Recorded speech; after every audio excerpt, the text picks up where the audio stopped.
भाजपा प्रदेश अध्यक्ष ओम प्रकाश धनखड़ ने पत्रकारों से बातचीत के दौरान कहा कि पंजाब हरियाणा का बड़ा भाई है।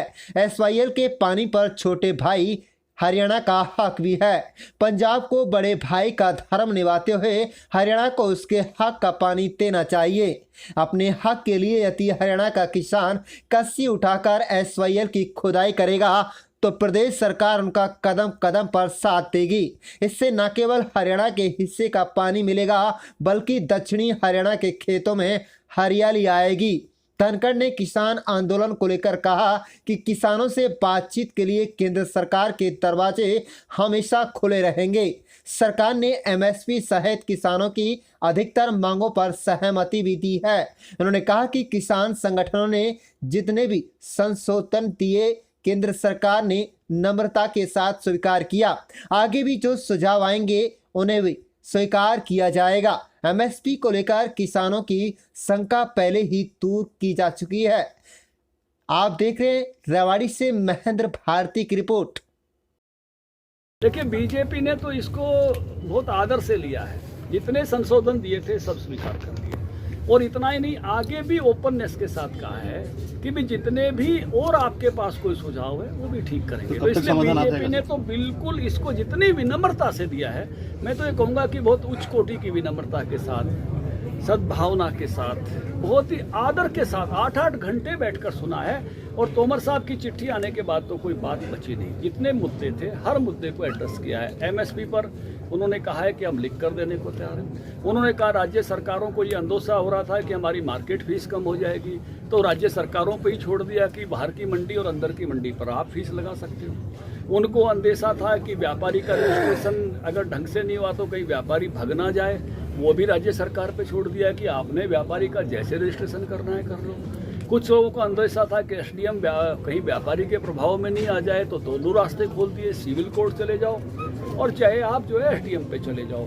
और कुछ लोगों को लगता था कि कॉन्ट्रैक्ट खेती अगर आएगी, पहले दूध लेनिया कहीं हमारी भैंस ना ले जाए, वो कानून में पहले से ही लिखा हुआ है। फिर से स्पष्ट कर दिया है कि कुछ भी ऐसा हो ही नहीं सकता, केवल उत्पाद का कॉन्ट्रैक्ट होगा, बाकी चीज़ों का नहीं हो सकता। उसमें कहीं मेरे यहाँ कोई इंफ्रास्ट्रक्चर ऐसा खड़ा कर दे और उस पर लोन ले ले तो कहीं मैं फिर फंस ना जाऊँ।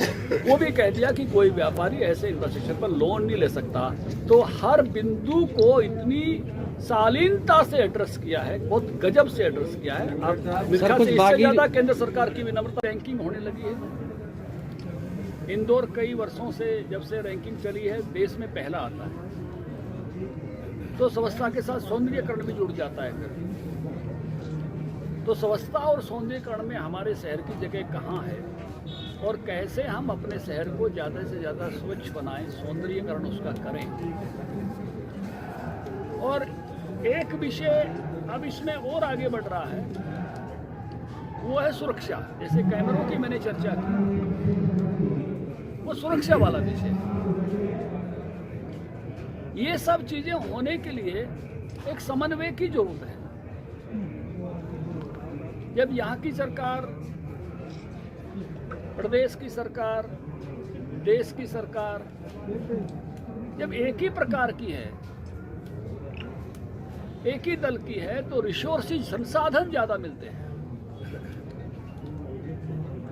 और उसके कारण से नगर की समृद्धि बढ़ती है। रेवाड़ी एक अच्छा व्यापार का हब बने। लोकेशन रेवाड़ी की बहुत अच्छी है। 2 राज्यों के, एक तरह से मैं कहूँगा कि राजस्थान और हरियाणा के उस जगह पर है जहाँ मैक्सिमम इस प्रकार के व्यापार का हब जो है। कुछ पुराने व्यापार भी यहाँ के थे, उसकी चर्चा भी हमारे साथियों ने अपने संकल्प पत्र में की है कि कैसे उनमें उन लोगों को उस काम को पुनर्जीवन मिले नए जमाने के चीज़ों के साथ। एक साइकिल भी घूमता है। एक ज़माना था जब हम पीतल से स्टील पे आए, स्टील से क्रोकरी पर आए। अब ज़्यादा अच्छी जगह जाते हैं तो फिर से वही तांबा, पीतल, कांसा फिर मिलता है। एक नए उसके साथ आ गया है।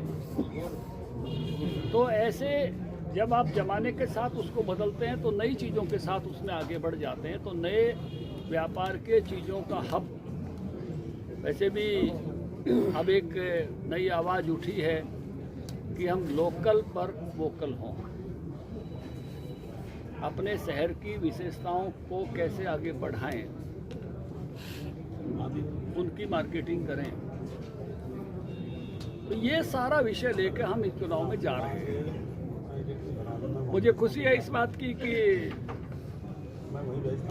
रेवाड़ी का जब संकल्प पत्र बनाया तो उन्होंने सपने बड़े देखे। सपना देखने का तो हर किसी को हक है।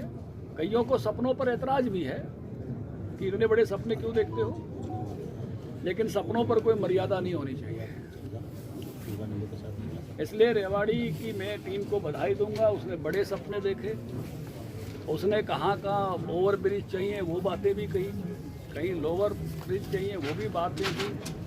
राज्य सरकार जो काम कर सकती थी वो बातें भी सोची, केंद्र के साथ मिलकर जो काम हो सकते हैं वो बातें भी सोची। इसके लिए मैं इनको बधाई देता हूँ। और संयोग और सुयोग ऐसा है कि ऊपर की दोनों सरकारें भारतीय जनता पार्टी की हैं, तो यहाँ की जो छोटी सरकार बनेगी तो उसने जो सपने देखे हैं उनको साकार करने में पूरी मदद करेंगे, इम्प्लीमेंट कराने में पूरी मदद करेंगे। क्योंकि मैं ये मानता हूँ कि सपना देखना एक साधारण व्यक्ति का भी हक है, वो कितना ही बड़ा सपना देखे। और एक नागरिक पंचायत जो नगर परिषद बनने वाली है उसको तो है ही है।